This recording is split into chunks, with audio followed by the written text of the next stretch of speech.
بسم اللہ الرحمن الرحیم۔ السلام علیکم ورحمۃ اللہ وبرکاتہ۔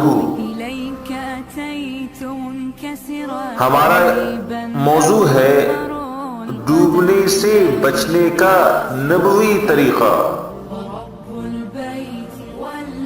حضور اکرم صلی اللہ علیہ وسلم فرماتے ہیں، میری امت کو ڈوبنے سے بچنے کے لیے کشتیوں میں سوار ہونے کے وقت یہ کہنا ہے: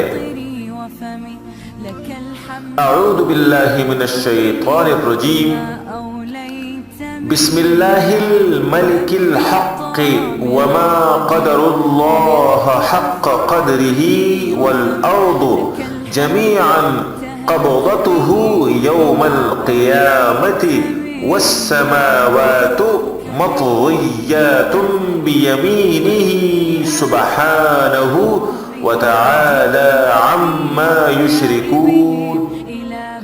سورہ غافر آیت نمبر 67۔ دوسری آیت ہے: بسم اللہ مجریہا ومرساہا ان ربی لغفور الرحیم۔ سورہ ہود آیت نمبر 41۔ ان آیتوں کو ہم یاد کریں اور جب ایسا موقع ہمیں ملے تو ہم ان آیتوں کی تلاوت کریں۔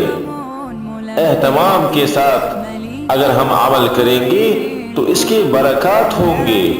اللہ پاک ہمیں ان باتوں پر عمل کرنے کی توفیق عطا فرمائے اور دوسروں تک بھی پہنچانے کی توفیق عطا فرمائے۔ ہمارے ویڈیو کو شیئر کریں اور ہمارے چینل کو بھی سبسکرائب کریں۔ جزاکم اللہ خیرا و احسن الجزاء۔